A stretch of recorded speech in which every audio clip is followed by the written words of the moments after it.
All right, looks like I'm live. Good evening, everyone. Welcome to the Skill Up Show, that show where we talk about parenting issues that affect us as parents of young people and parents of preteens. Yes, but then again, these are tips that you can apply to every group of children, provided that child is under 18. My name is Maribeth Chima. I am the founder of the Parenting Through Mentorship Academy and PTM Resources, and I am the proud matron of the Mastermind Circle with Kamsi. Who hasn't heard of the Mastermind? The Mastermind is that circle where we gather, we bring together masterminds. Yes, children between the ages of 6 and 14, and we begin to teach them to take wonderful baby steps towards the rest of their lives. In the mastermind, we call it the consolidation, because the mastermind is that place where your children take all that they have learned from the north, south, east, and west, all they've learned from school, from church, from family. Okay. All they've learned from school, from church, from family, from coaches, from mentors, they take all of that information and all of the knowledge that they have gathered over the years, and they begin to apply this knowledge on their own, okay, under our guidance and, of course, the support of their parents, okay, and all of the people who support them. They begin to apply this knowledge in their everyday lives in a way that can affect and help them navigate the world effectively. Now, when they do this, gradually, their motivation begins to move from extrinsic sources, meaning their motivations begin to move from you making them, from their coaches, from their mentors, from other people being the ones from them doing the things that they do just because they want to be in your good books, rather. Okay, just doing the things that they do because they don't want to get into trouble with you, the parents, with their teachers, or whoever it is that is, expecting them to do that thing. Okay, so we want them to move from being people who are doing the things that they do because they are compelled to do these things by other people, to moving to doing these things because they now understand why they need to do it. They now understand that this is for their good. They now understand that it is their responsibility to do things to make a difference in the world and affect other human beings. At this point, your children become humane. They become aware of the need of other human beings. They become more empathetic, okay? And so they are doing the things that they do from a place of internal motivation and not just because they are being motivated from external places, not because the motivation is extrinsic. Now, this is what we do. The Skill Up Show is a fallout from the Mastermind Circle. Yes. So what we do here is, because not everyone is in the Mastermind Circle, or not everyone has the opportunity or has taken the opportunity or understands and realize how important it is for them to get into the Mastermind Circle. Okay, we come here every Monday at 1 p.m. except for days like today where something else comes up or something beyond our control comes up, and then we have to shift it for another time. For instance, we have to shift it today for 7 p.m.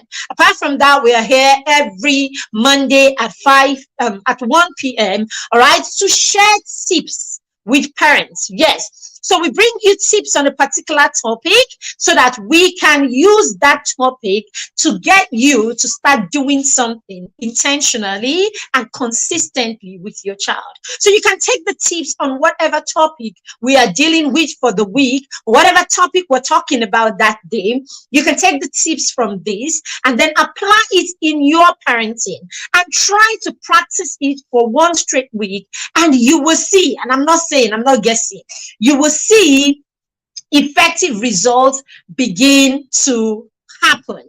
Okay, when you see this, then you know that we are not just here making noise. We are telling you because we know that principles work.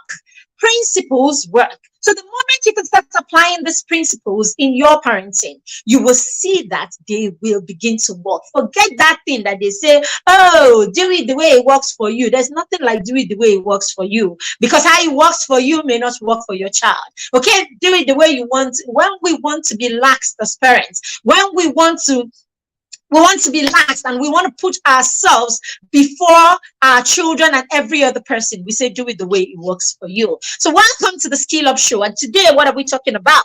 We're talking about how we can prepare our children for financial independence before they go off to college, university, and all of that. Now, because I say, oh, before they go off to college, I'm sure the first thing that comes to the mind of a toddler parent or the mind of a parents with a child that is 5 or 6 years old will be like, oh, okay, that's not for me. That's probably for teenage parents. No, for parents of teenagers. Not at all. It is for you 100%.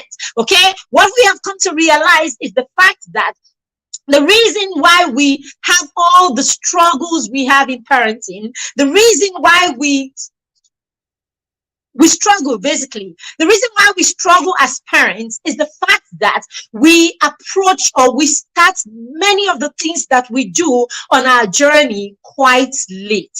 Yes, we start a lot of things late, and you can't blame some of us. It's not like we chose to start late. It's just that our morning came late. Abi, there's the Chinese adage that says that anytime you wake up is your morning. So for some of us, our morning came late. All right, and so we start wherever our morning came.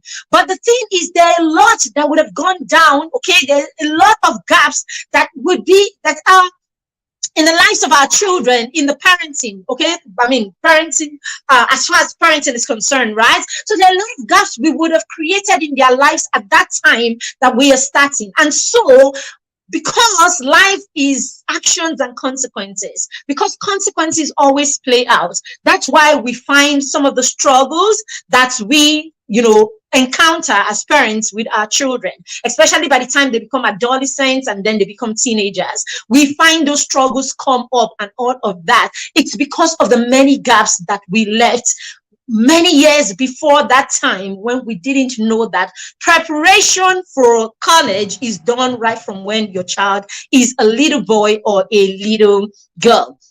All right. So what are the things that we can begin to do right now to ensure that by the time our children are off to college, by the time our children are off to university, they are already financially responsible? Okay.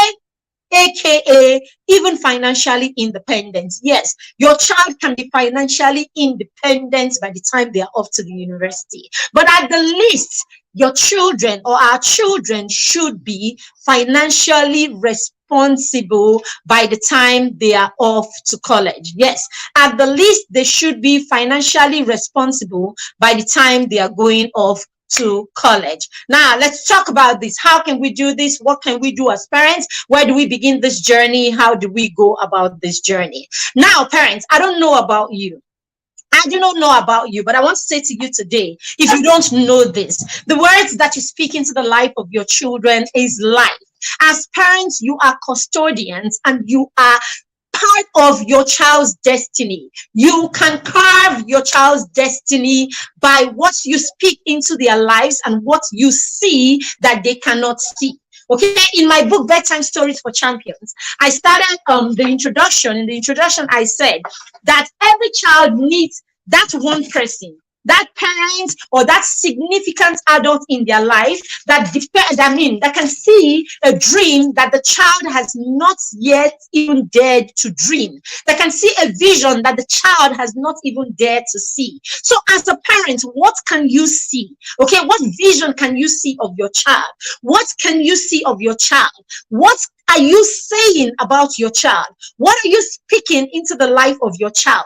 How are you speaking into the life of your child? All right, it's very important that you know, okay? And that you learn that you must learn to speak life into their spirit, into their soul, and into their essence. Yes, you must see yourself as a destiny creator in the life of your child. See yourself as a co-creator with God when it comes to the life of your child. And so begin to speak into the life of that child right from when the child is a little. Begin to see what that child is. And when you see, I'm not saying that you should look for a profession and put on the head of your children, because every time we say see into the life of your child, okay, I said you should speak into their spirit. Okay, you should speak life into their spirit, into their soul, into their essence, okay, into their motives. Speak life into all this part of the child's life. So this doesn't sound like call them doctor, call them nurse, call them whatever. I keep saying it over and over again. Your child's profession is not who your child is. The profession, every time we want to talk about what our children will be, the future of our children, we find parents always saying, oh, he said he wants to be a doctor, he wants to see. That is not who your child is. That is not what the human being is. The human being, what you should be looking at is what capacity the child has within them to do certain things. Okay, what capacity do they have within them? What are the things that they love, that they enjoy doing? What are the things that they do so well? What are the things that come easily to them? What are the things that is part of their values, their essence? Okay, what are those things that are their easy? Now when your children are able to find this, they will start thinking, how am I going to use this thing to bless the world, because it is part of their makeup, that they are able to bless the world, make a difference, change lives, okay, and impact the world and impact their communities. So it is in the bid to impact their community and make a difference in the world that they will seek a way to do this. They will seek a way, a mode of expression. Okay, so it is in the mode of expression of what you carry within, okay, that now leads you to a profession. So you have a daughter that is kind, that is warm, that is happy, that likes to think about other people, wants to help other people, wants to help people in communities. It doesn't matter whether this person is ill or this person is in good health. Your daughter wants to be around them. She wants to bring water to you when you are not feeling too well. She wants to take care of you. Now, that kind of daughter already has all of these strong things that points towards being empathetic, being careful, being kind. That is the only reason your daughter begins to think, how can I express this in a way that the world will see me? How can I express this in a way that the world can enjoy of the gifts that God has given to me? It is in the need to express that your child begins to say,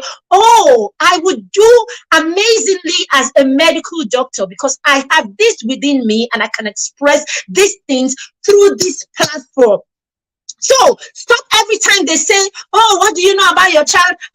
Anything about your child? People just talk about a future for your child. All you are doing is calling professions, lawyer, doctor, diver. No, okay? So who is this human being? So speak into the life of your child what you want to see in their life. Speak the human being that they will be. Speak the human being that you want to give to the world, that you want to bless the world. Speak the kind of man that you want to bless the world with. Your child, your son, what kind of man would you want to bless the world with in that child? Okay, that's what is more important. Okay, I wrote a post today and I was talking about how as an undergraduate I grew up. Okay, so I grew up during my teenage years. I lived with my aunts here in Abuja. Okay, and I was saying how I hardly would ask my aunts for anything. So at the time I went off to the university, I schooled in Jos. So by the time I went off to the university, it meant I had to leave Abuja, that was home at the time, and I had to go to school. So I know how I would be in school and we didn't have a relationship. I just couldn't. I would hardly ask my aunt, for anything. Meanwhile, she was 100% my my guardian. She was 100%, she was 100% responsible for me. She was my benefactor, or you, and all of that. But hey, I wouldn't ask her for anything. You know what I did? After a while, I told myself, that, I started telling myself that the reason I wasn't asking her for anything is because I don't like to disturb anybody. And now this is me at 18, right? This is me at 18 and 19 saying I don't want to disturb anybody. Now at 18, 19, I wasn't saying I don't want to disturb anybody, okay, or disturb her because I had another means or I have other ways to sustain myself. No, it was just simply I couldn't ask. And so I learned to survive that way, and I learned to force myself to, survive that way. Okay, it was only later as I started my purpose journey, healing, going back to my childhood and all of that. And I realized that that was a coping skill for me. It was a coping mechanism for me. It was learned helplessness. Okay. It wasn't like I didn't have needs. It wasn't like I couldn't have asked. It's simply, I didn't want to ask because I didn't have, from where I was coming. I was coming from a place where at some point you asked and you were not given. At some point you asked and you were told there isn't, and all of that. So I learned not to ask instead of being told I couldn't get. Okay, instead of all of that, I learned not to ask at all. Now, what happened was, is it like I didn't have this needs? I was asking in that post, I had this needs. Is it like, I didn't look for other means, or is it like I didn't have other means that I asked for this, or is it like I didn't ask other people for this? Okay, I probably did, right? Is it like I got myself into vulnerable positions as a result? I probably did, right? Is it like now I had friends who came from homes where they could ask and ask and ask? Is it like they still didn't get themselves into vulnerable positions? They probably did. Okay, now what am I saying? Go back and think about it. Think about growing up and all of that. Is it like every time, your parents provided everything for you, and so you didn't have to put yourself in vulnerable positions at some point or the other? Perhaps you did, perhaps you didn't. But what are we saying? We are saying, in essence, that there is something, and there are three things you need to know or you need to pay attention to, all right, when you make these decisions, okay, or when you are beginning to raise a child that is growing into that place of growing to that point where you know that in a few years they are going to go to college. Okay, three things will happen, or three things should happens when you give or don't give to your children. Now, when your children do not know how to help because of what they've learned at home, or because they've been told no many times, like in my case, what happens is they learn to cope. They devise coping mechanisms, and that coping mechanism could be anything. It could be that they turn to some adult somewhere else. It could be that they turn to aristos, okay, turn to older men and ask them. It could be that they get into relationships because of what they expect from these people. It could be this, it could be that. It could be that they just begin to live in denial. It could be that they begin to steal. It could be anything, okay? When it's learned hopelessness, they're not asking you, doesn't mean that they aren't asking some other person, all right?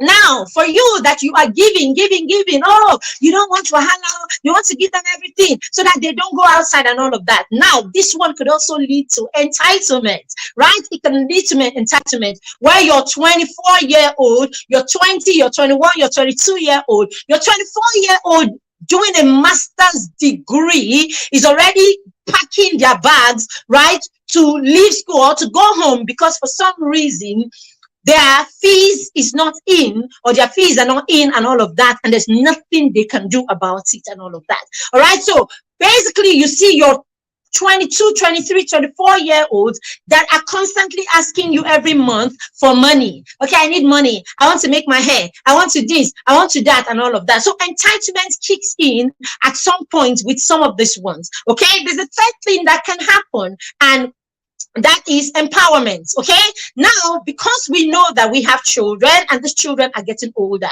so my son is 13 right now. So in my head or at the back of my mind, it's simple. Hi Tucker, good to see you. At the back of my mind is very simple. I have just 5 years. I don't know if you don't think in those terms. Okay, I am constantly thinking in those terms. Constantly thinking in those terms. All right. So I have my 13-year-old. I have my 13-year-old, and I'm already thinking at the back of my mind 5 years. I have my 8-year-old, and I'm already thinking at the back of my mind 10 years. Okay, that's all I've got. So what do I begin to do right now? This is what I'm going to do. I'm going to go the empowerment route, because I know if every time they ask me, I keep saying, I don't have, wait for later, wait for this, wait for that, there is no money, there is no this, and all of that, right? If I keep saying that, I could just push them, okay, to get to the point, just like me, where they learn to cope without asking you, which of course means that they could be getting it somewhere, somehow, or they can just lock in and, live in lack. That's possible. Okay. I may be someone that has all of it, right? And every time they ask me, I'm giving. Hey, anything can happen with the giving. Entitlement may set in. A time may come that for some reason I may not be able to give. It could even be that I could die. Anything can happen. I know some of you have shouted, God forbid, God forbid. But hey, let's be real. It could be anything. Now, at that point, what happens? Okay, so I have chosen to go the empowerment route. And the empowerment route is what? Making and speaking and letting my children know that they are capable. They can do all things through Christ. There is so much that they can do on their own. There is so much we can start today. There is so much that we have the grace for. There is so much that can be done. I am beginning to speak that into their life, and I understand one thing, that wealth is a mindset. I understand one thing, that abundance is a mindset. I understand one thing, that independence and responsibility comes from your ability to be disciplined, your ability to control yourself, control your appetite, control all of these things around you that could be the motivation for you to want more or need more. And then, of course, ultimately, I understand that the best thing to do to get the children to this point where discipline becomes a part of their lives, where all of these things that we want to see becomes a part of their life, is to empower them to see themselves as co-creators, to see themselves as makers, to see themselves as problem solvers, to see themselves as people of value, to see themselves as people who have got worth, to see themselves as people who can make, create, and make, manage, and multiply wealth, to see themselves as people that can do much more than the average person can. Now, it starts by you saying these things to your children, believing these things, and speaking them into the life of your children. So I said, first thing you want to do, if you want to start preparing your children to be independent, or preparing them to be preparing them to be responsible, okay, by the time they go, financially responsible by the time they move to college. Right now that they are 2, 3, and 4, begin to speak into their life, speak life into their spirit, their soul, their essence, their abilities, their hands, the works of their hands, and all of that. Okay, teach your children to know certain quotes and let them understand certain quotes and certain portions of the scripture, whatever your belief is. So I'm a Christian, so I have all of those scriptures that I speak into their lives. We talk about them. These are the basis for a lot of our conversations. These kind of scriptures are the basis for a lot of our conversations, just so that they begin to speak about these things from a normal place. Okay, these conversations become normal in your home, that your children know that they are an extension of the universe, and a lot is going to flow from them into the universe. So they know that they can create and they can extend what they can create into the universe. Now, this begins from when your children are little, from the cradle. That's when you begin to speak this abundance mindset and the ability to believe that they can do, they can create, they can make, and all of that. All right. Now, the second thing you want to do is you want to teach your children the principles of there is something in you. You always have something to offer in every situation. You always have something to proffer a solution, no matter what the problem may be. Teach your children the principle of 5 loaves and 2 fishes. I was in a conference, I was in a roundtable conference, okay, with a panel in my group, right, in the mastermind conference, and one of our guests talked about this. And when he finished talking about this, I have done this, I have worked, I have done this, I've applied this in my parenting over and over again, but it didn't hit me the way it hit me that day when he said it. Okay, there is something at every point that God wanted to use someone. He always asks them first, what is in your hands? Okay, teach your children this principle. Let them know that for every problem, for every time there's a problem, every time there is a challenge, there is something that they have that they can put. There is their widow's mite. There is something in their hands that they can use to start solving that problem. So in my home, these are the kind of conversations you hear. The other day, our son saw a hoodie that he wants. Teenagers, I don't know, very hot, this Abuja, but yet they want to wear hoodies for whatever reason, but it's all right. Okay, so he saw this hoodie that he really liked and he wanted to buy the hoodie. Okay, and so he saw it online. So he came to me, and what he said to me is simple. Hey, mom, I saw this hoodie. I don't know if you can help me. I saw this hoodie. I can't even remember how much you said. I saw this hoodie for so and so amount, and I have so and so amount. Can you help me make it up and all of that? These are the kind of conversations that we have. Okay. At every point, what do you have to bring to the table? Let your children know. And it doesn't just have to be monetary. When you have challenges, when there are things that need, when there are things that need to be solved, there are problems that need to be solved, always learn to sit down on a round table in your home and put it before your children, put it before your entire family, and let everybody in the family know that whatever solutions or whatever suggestions they have are valid. Listen to them no matter. I mean, in my house, there's no one that can give advice like my just turned 8-year-old. My daughter will big issues, like as in heavy issues. She will heavy issues. She will come in and she will give you her own solution as she's seeing it.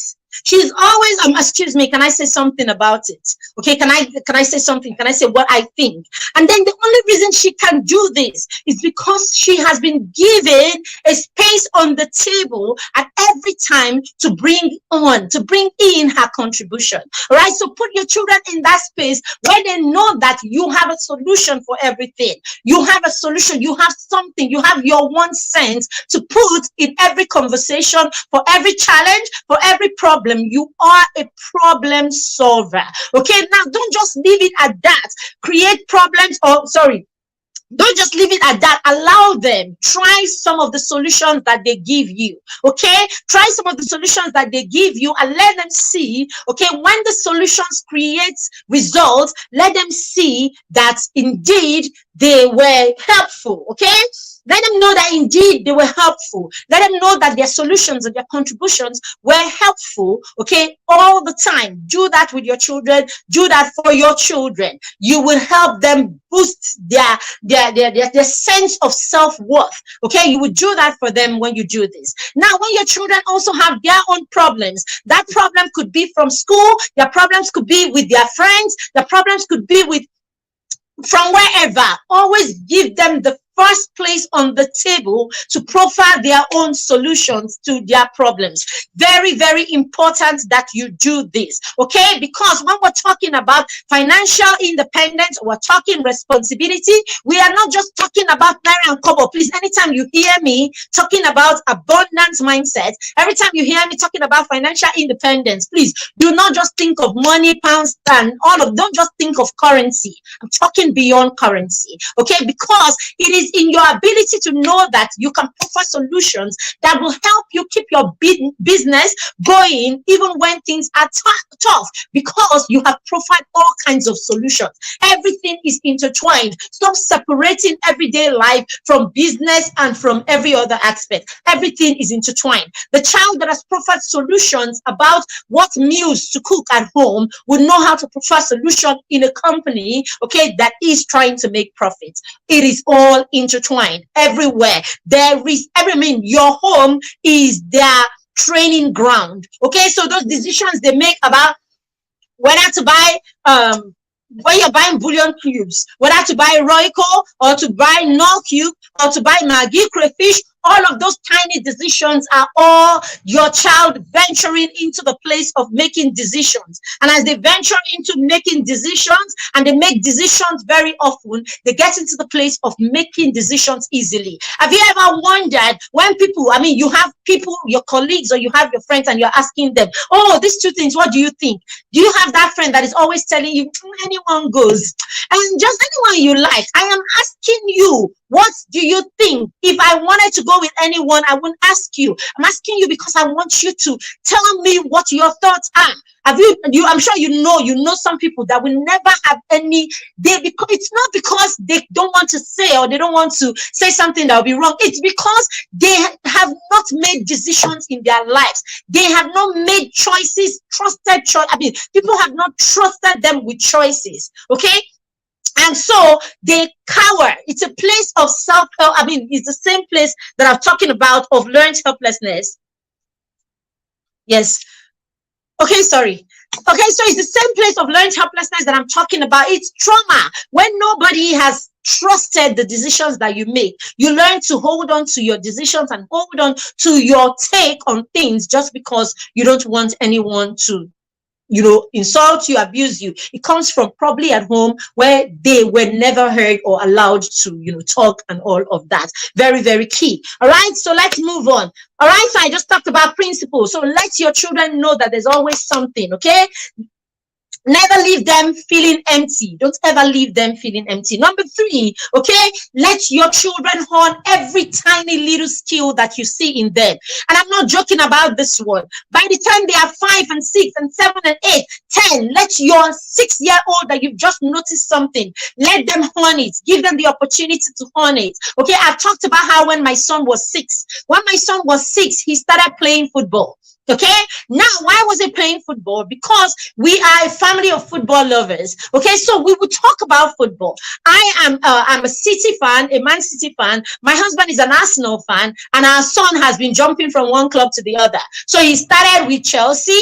He's moved. No, where did he even start? To tell you how he's never sitting in one place. He has been with Chelsea. He has been with what do they call them? The Reds. He has been with Chelsea. He has been with Man United.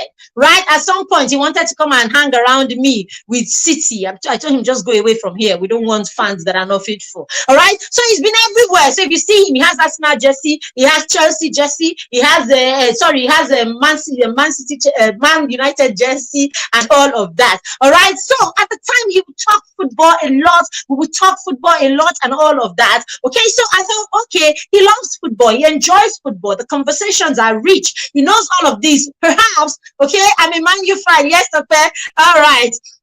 So, so it was like conversations are rich and all of that. Maybe, perhaps, he might have a thing for football. And so we enrolled him into a football academy. Yes, I would wake up at 6 a.m. 6 a.m. on a Saturday. I would drive him over to the stadium. I enrolled him in the club, and every Saturday we will go to the stadium and all of that. Okay, hi Becky, how are you doing? Sometimes Daddy would take him. Okay, there are times I would take my son. I would drop him at the football academy, and then I would drive to the local market to go and shop at the market, and then come back and pick him from football practice when Daddy is not in town. Other times his father would take him. So we dedicated a whole year from when he was 6 to when he was about 8. We dedicated almost 2 years to this. But then again, as years went by, we realized that football was not his forte. All right, he enjoys the sport. He enjoys to play it for leisure, but he didn't have the stamina, or neither did he have the speed, or neither did he like all the brushing and pushing and he didn't like it. So you will see how careful he is in the field, like, don't come and break my leg and all of that. So we knew automatically that this wasn't his forte. But hey, what happened? In that space was where he birthed his the entrepreneurship part of him. Because the first time that he started his juice business, the why behind his business, the why or the solution he wanted to solve was to get his teammates to have something cold that they could drink after they finished practice. So that's why he went for juices, so that he could sell them at the stadium when during halftime and all of that. Okay, so in there is something. Let them try, let them try, let them try. Okay, just last Sunday we were in church and church had closed, so our son also sells his juice in church. And so this is how it happens. Church closes and everybody finishes, and he's the first person that wants to walk out of the door as soon as church is over. Okay, so he walks out and goes straight to the car, pulls down his trailer, and his cooler of juice, and then rolls it to a spot where he opens it and then begins to call out his customers. So he walks to you, oh, would you like fresh juice today? Would you like some fresh juice today? Okay, so we go to that church that is kind of very, how do I call them that? Very aristo kind of church. We go to a church that has like white people and minis and all kind of, so he has to like walk up to them, walk up to different groups and different people saying, would you like to, you know, and all of that. That's what he does. All right. So but so last Sunday, after he left, before I stepped out of church, an elderly woman that loves to sing, she sings well. Her husband sings in the choir, her kids sing in the choir, like really musical family. She actually stopped me and she said, sorry, come. Cassie's mom, right? I said, yes. She was like, have you ever listened to your son? He sings well. She said, have you listened to your son? He sings beautifully. You know, she was sitting like next to us in church that day. She was like, you know, he was right in front of her, the pew, you know, in front of her. He's a big boy now. So he was sitting in the pew before her. Okay. And he was singing. And for some reason, I guess she was like, he has a beautiful voice. Mom, I know he sings well. You know, that toilet kind of singing, but because most times the singing is all those songs they sing, because it's all those kind of, I know that he sings well. When we sing during devotions, I mean, when we're praying, usually he harmonizes well, you know, and all of that. But she was like, there's something there. I mean, she didn't leave it. She didn't talk small about it. She said, there's something spirit-filled. You know, she went there, you know, and all of that. So after church, I was telling my husband, I'm like, okay, da. But hey, it's something that I am right. I mean, right, you know us now. You know us, right? Good. Next thing, I am going to give him expression. I am going to encourage him and give him expression right there.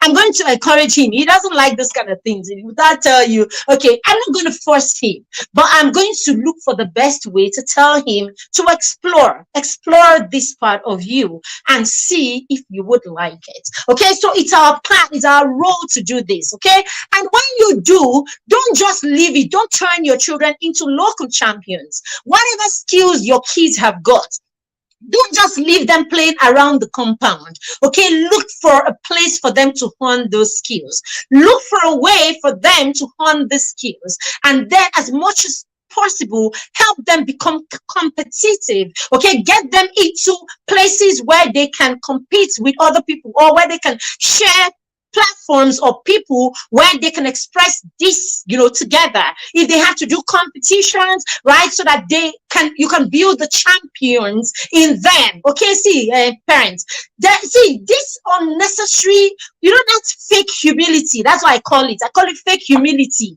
When we like doing as if, oh, we don't want anything. Everything I'm doing is for passion. It's for passion, of course. It's for all of that. But hey, champions become champions by winning. Champions become champions by winning. You don't sit down and call yourself a champion when you have not won anything. It is the trophy that makes you a champion. Let's not get it twisted. I know we say all these affirmations, you tell our children, you are great, you are this, you are a champion, you are whatever. But we know, you and I know that true champions, okay? You and I know that, yes, we will believe that they are champions, and then we will lead them indeed to see the champion that is in them by helping them win. Champions are champions by winning. Okay, very, very key. And there is no champion without a coach. Okay, so let your champion find his coach. Let your champion find her coach and let them learn and let them go ahead and win. There is nothing, absolutely nothing wrong with that. My children love the scripture and they say it every time. Okay? Seeth he a man who is diligent in his work, and he will sit in the company of kings. So my children know that they will sit in the company of kings because kings sit among kings. And so they know that it is the works of their hands. It is in how diligent they are with the gifts that God has given them that will bring them in the company of their kinds. Please, let's not even try to get it twisted. Do not make local champions out of your children. Whatever it is that they can do, make sure they do it at the highest level that is possible within your capacity. I was speaking with a friend yesterday. Okay, I was speaking with one of my best friends yesterday, and she's telling me how her daughter is into public speaking and her son is quite shy. She want to try him, into that also because her children are quite expressive. And she told me she lives in Abu Dhabi, and she's telling me how she engaged a public speaking coach in the UK, and the woman is charging her $3,000. Look, make una help me calculate. She's charging her $3,000 to train her two children, 10 and 8. 10 and 8. Her daughter, yes, she's 10. She's going to be 13 in February. She's going to be 11 in February. Okay? $3,000. And she's going to pay. She's going to pay for that training. So when we come here, I will tell you, come on, even pay 1,500 naira to know where to start this your journey from. People are there. Oh, okay, you have taken free products. Okay, I'm done. Let me see. There is a lot. There's so much. Okay, and sometimes the only reason that you would know where to start, which area to start chasing and where to start going, is when some of us come here and we keep repeating these things, okay? And it's the reason why we don't stop. It's the reason why we keep repeating these things, why we keep asking you, why we keep calling you. It is not the 1,500 you are coming to pay for the master class that is going to give your child the skill that your child needs. Okay, it is what will point you, would make you understand what you need, dear parents. Okay, so that you can now begin to look for the help. Okay, that your child. We will not tell you that we can help you where we cannot help you, because we know about. It's better for us to tie our neck, rope around our neck and fall than to lead one of these children astray. As a teacher, as an educator, and as a person that works with children, this is one thing that I say to myself every time. This is what keeps me grounded and keeps me focused and keeps me looking for the best that I can do for these children.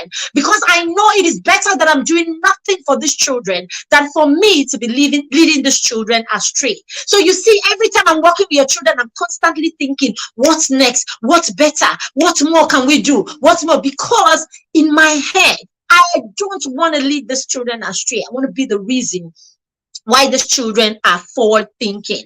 And of course, we can do this without you. Okay, so we have a master class that is coming very soon. The master class is in a couple of days, maybe a week and a little. Okay, and in that master class, we have shared a 45 question checklist that you can use to check and see how well you are doing in helping your child develop financial knowledge. Okay, we have sent those questions. Now, what we want to do is we want to give you a blueprint. We want you to be able to say, okay, no. So my own son is 4, and you're able to flip to the blueprint and say, okay, what should I be doing with my 4-year-old? And you see it like practical things that you should be doing with your 4-year-old to help your 4-year-old develop financial knowledge and with an abundance mindset. Okay, don't leave it. When I'm talking, I said before, when I'm talking financial knowledge, don't think just naira and kobo. Please don't think pounds and dollars. Think abundance. Okay. So it starts from the mind. So for my 4-year-old, how am I developing his mind to start thinking abundance? There are certain conversations you should be having with your 12-year-olds that Anybody that listens will know that this person is abundant in his thinking. Is abundant in his thinking. There are conversations that you should be having that way. Okay. My daughter's birthday was just last weekend. Okay, and we had gone shopping. So we had gone shopping, because we all need to buy her gifts. No, my son didn't ask me for money to buy his sister a gift. He didn't. We got into we were going to the store, and I went my way with my daughter to go and shop, and he went his way to go and get her a gift. Okay, so he got her what he wanted to get her. For some reason, he couldn't trace the shop.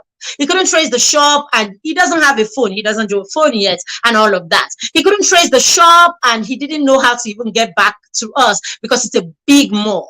Okay, so what did he do? He had to walk, to someone and ask them if he could use their phone. So he used their phone to call me up and say, okay, I couldn't find the shop, and then I had to describe how he can get to the shop that he wanted to get to and all that. He bought her his gift by himself and all of that. In fact, just last month, okay, it was one of his closest friends in school. It was her birthday, and he wanted to gift her something. Okay, we were out there, and I asked him, what is your budget for this gift? What's your budget? And he checked, and he told me 5K. Okay, see, now it's not, as I said, it's not the naira and the kobo. It's in the fact that because of the knowledge that you have, because of how we have talked abundance, lived abundance, grow abundance, we are at the point where he can actually on his own decide, I want to gift a person something. I'm going to take from my resource that I have kept aside for this and do it because I am able to and I want to. Okay, he could get them a 1,000 naira gift or whatever, but hey, he can decide I want to because you can make it. It's okay. Okay, basically, this is what I am talking about. All right, let's run number 4. Okay, train them to teach them. Okay, yeah. All right, so I've done number 3. Number 4 is service. Okay, if you're gonna raise children who will be abundant, financially abundant, financially responsible, then you need to teach them the place of service today. Let your children know that there is wealth in service. Okay, it's a dimension of wealth that you're able to serve other people, that you are able to use your expertise, or you're able to use your skills, you're able to use what you have. Okay, to be a blessing to other people. Let them understand the place of honoring the people in their lives. Okay, so our son and I have walked this journey. We've walked this journey of abundance. We've walked this journey, okay, and in walking the abundance mindset, we have understood, or he has understood, that there is a place of honor in the things that he does. Okay, the other day he was going for a conference, okay, that was held by one of his mentors, and he actually said to me, what can I take, all right, to support him? Now he's already in the place where he's thinking of what he can use to support his mentor that he does not need to support. It is abundance. Okay, let's get the children to the point where, and he's not saying, mommy, can you give me money so that I will? He's saying, what can I take? No, and he wasn't talking about money. He wasn't talking about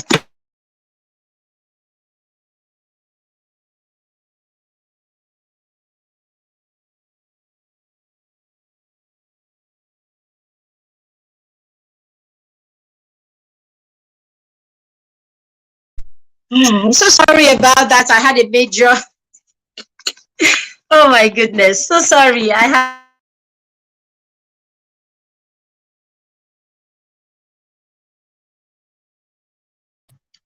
I'm sorry. I had a major accident. Minor. Sorry about that. Okay, my device actually flipped. My system, my laptop has been blurry for a while, and nobody seems to be able to help me get the resolution right. I keep trying. So for now, I'm using my phone. Okay, and it flipped off the stand. I'm sorry about that. All right, okay. So we have gotten to the point where he can think, and he knows that he doesn't need to gift people money. to honor them. He knows that, oh, I can actually honor my mentor. So we are at that point where the question is, okay, the other time he was having a conversation with his class teacher, and he was asking him, when's your birthday and all of that. He asked his class teacher, he wanted that, and in his head, he was already thinking how he wants to get the entire class, because they really love this teacher. He's been an amazing person and all of that. And they are already thinking how we can pull, he's already thinking how we can pull up a surprise, all right? How we can pull up a surprise, something probably in collaboration with parents, okay, so that we can pull up something just to make him feel special and all of that. It is abundance. It is abundant. Okay, and these things will not fall from heaven. They will fall from the conversations we're having, the things that we're doing. He has done surprises. He surprised us. I mean, we've done surprises for each other. For at home, we have, we've raised them to know that special days are special, and people should be made to feel special on their special days. And so he's taking it from home and he's taking it over out of our home to his everyday life. Okay, and that's him that is even melancholy. My 8-year-old would pull a whole storm to celebrate other people. She is like that. Okay, and why is that so? Because this is all she's known her entire 8-year life. For our son, he had to start learning this thing somewhere along the line. But this is all our daughter is known. So our daughter doesn't understand that birthdays come and pass like that. She's constantly thinking, what can I do? How can I honor this person? What can I do? How can I make them feel special? And all of that. These are all abundance we're doing here. Okay, now you're thinking, how does this have to do with being financially and all of that by the time you're in college? Wealth, relationship is a dimension of wealth, parents. Relationship is a dimension of wealth. Being able to honor people, being able to build social connections, being able to build a network of human, the gifts of men and the blessings of men, being a blessing to other people and having people become a blessing. You are not rich until you have the blessing of men. Okay, you have the gift of men. You are not rich. You are not rich if you're not someone that cannot impact other people. You are not rich if today they say who can stand for you? You have no one that can stand for you. You are poor. You are poor. You are not wealthy. Okay, you can be rich because you have naira and kobo, but you are not wealthy with just naira and kobo. Okay, so we need to understand this, and we need to understand that we need to teach our children these dimensions of wealth. Okay, service, social networking, okay, internship. Let your children get into internship. It's a service. Let your children every holiday. Okay, so we're about to launch, something very soon. By next month, we'll be launching the internship.com program. Our internship.com program is a program where our children 10 and above, and even the younger ones, if parents are able to get something for them in their home or in their neighborhood that they can do. Every child in the mastermind, and we would leave it open for other people outside who want to also join us. Okay, if you have a child 10 and above, then they should be able to get into an internship program this summer holiday for at least 2 weeks. Okay, it's for 2 weeks actually. In those 2 weeks, you will get to, if I will tell you about this, but just get ready to get your children into an internship program where your children begin to learn to serve. I have a friend that had a foster daughter who lived with her, okay? A foster daughter who lived with her right from when she was how old, 10 or 11 or something like that, and lived with her all through secondary school in a foreign land. All right. At some point, while she was waiting for her A levels, my friend, who is her foster mom, actually said to her, "Okay, you need to get a job. You need to go to one of these eateries and start working. If you see the tantrums that this girl threw." If you see the tantrum that she threw, if you see how crazy, in fact, that began, that became the genesis of, their ending that relation. I mean, whatever it is, having to take try another way, to support this girl and all of that. Because at some point she realized entitlement was full dose. It was full dose entitlement. But then again, this is because all of a sudden this child is 18, okay, 17, 18, and you're throwing something at her that you didn't give her the chance to know, to learn, to understand, to practice, to key into, and to, be a part of it, basically. Okay, so if we can start this with our children early, what we're doing is we're launching them into that place where they understand the place of service, the place of, of experience, the place of service, and the place of practical approach to the things that they learn. Very, very key. Okay, get your children to be of service, get them to do something in church, get them to volunteer, get them to do all of these things and all of that. Then the last one we're going to talk about is that before your children go to college, get them to monetize their skills. Yes, I didn't mince words, I'm saying it with my full chest. Yes, get your children to monetize your skill and let your children never feel bad about their ability to monetize their skill. If they do not have what it takes, if they are not worth it, nobody is going to pay them. Okay? The day. Now, this is what happens when your children become monetized, or when your children begin to do things that they ask to be paid for. What will happen is in the first week or in the first month, friends and family will pay. Friends and family are only faithful for 1, 2, 3 months maximum. Okay? Friends and family will only be faithful for 1 week, 2 weeks, or 1 month, 2 months. They will make payment. They can't make payments to you for more than 2 or 3 times if eventually what you're offering them is not valuable. Okay, so yes, sometimes we get them to do that. Just do this, everybody come, they'll pay them and all of that. Now that is why we say the children, let them be skilled, get them to do something. Do not let your child, any of your child, pass being preteens and teenagers without being able to do something with their minds and their hands that do not require a single machine. Let me put that again. Let me say that again. By the time your child is a preteen or a teenager, that child should be learning or should have learned a skill that the child can practice, that the child can monetize, that the child can use to create something that does not require any serious expertise. What am I saying? Your child should be able to bake. Your child should be able to make hair. Your child should be able to sew. Your child should be able to create. Your child should be able to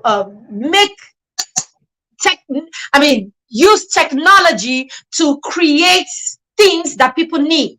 Graphic designs, what do you call them? Coding and all of that. Your child should be able to do things, right? I mean, a lot of them I can't even think of the top of my head right now, but you know what I'm talking about. Your child should be able to do things that they can sit down with a simple phone, a simple laptop, a simple machine, a simple utensils in the kitchen, and they're able to create what people will be willing to pay them for, not because they want to dash them money, but because they can give value through that thing. Okay, and they can do it well. The child should be able to cook enough for me to pay them to make me a bowl of soup. Your child should have your child should have a skill that if push comes to shove, they should have a skill that no matter what, they are able. Your child should be able to teach. Yes, your child should be able to teach them. Yeah, yes, service. Your child should be able to sit down and must teach people something that they are willing to pay him for. Your child should be able to do one of these things. Okay, apart from that, your child should have one skill, other skills that they are developing that could need like serious expertise. But no child should go to college, no child should go to university without having that skill that can bring them the words urgent 2K. Thank you very much, parents. I'm going to stop here. All right, we have tools. We are all about tools. We are all about empowerment. We don't just come and tell you your child to do. We always give you resources that you can use to help them. All right, my book, Bedtime Stories for Champions, is the ultimate book for any child that you want to start building their mindset. You want them to start seeing themselves as more. I told you, your child should see himself as an extension of the universe. He can create things that will bless the universe. Stop teaching your children to take. I want. Give me, buy me, mommy this, mommy that. It's my friend's birthday, buy me. It's my this one, buy me. It's offering, it's church, give me everything. I want to give God, give me, let me give God. How is it your offering? Okay, so how can you get your children to the point where your children see themselves that way? This book is an amazing book. Okay, your children will read about young people who are already blessing the universe because of what they have. Okay, now this is one book that people have taken for granted, but this is a planner. Okay, it's for parents. It's called the 360 Individualized Parenting Planner. It's for every child, each of your children. With this planner, you can plan for your children. You can write every important date in their lives. The notes, they have pages where you write notes to your children for every part, period of their lives. So you have a session where you write to your toddler, you have a session where you write to your preteen, you write them encouraging notes. It is such a powerful, even I do not market this book the way I should market this book. The people that have this book are the same people. The people who have this book are the same people who keep pre-ordering this book. That's the amazing thing about this book. I don't make too much noise about this book, but this book, the people who buy this book are people who already have this book. So they bought one and they now want one for all four of their children, and they want to gift it to their friend and their colleague. It's such an amazing book.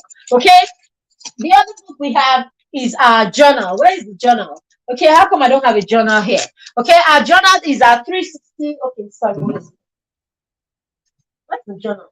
All right, so the other one is the mastermind. Sorry, is our skill up journal. A skill up journal is an amazing tool that you can use to teach your children to begin to set goals and achieve those goals. So that's a skill up journal. The skill up journal is, we're giving it out right now for a reduced price. This book is ordinarily 4.5, okay, but we are giving it right now for 2.99.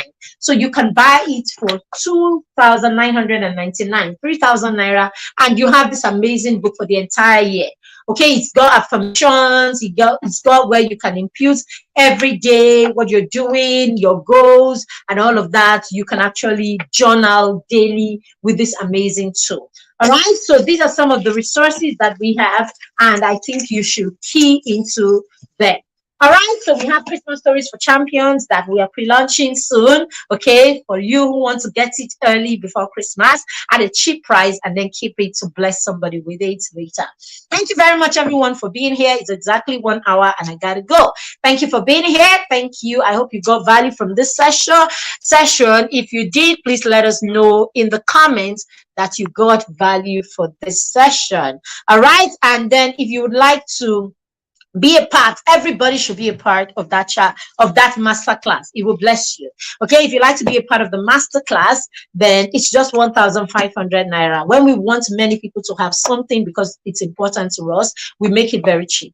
Okay, so it's just 1,500 naira, and you can have this for a lifetime, and you can use this for as many children as possible. Thank you very much. Have a blessed rest of the evening, and thank you for being here today. Bye. I can't see any questions, so I gotta go. Bye.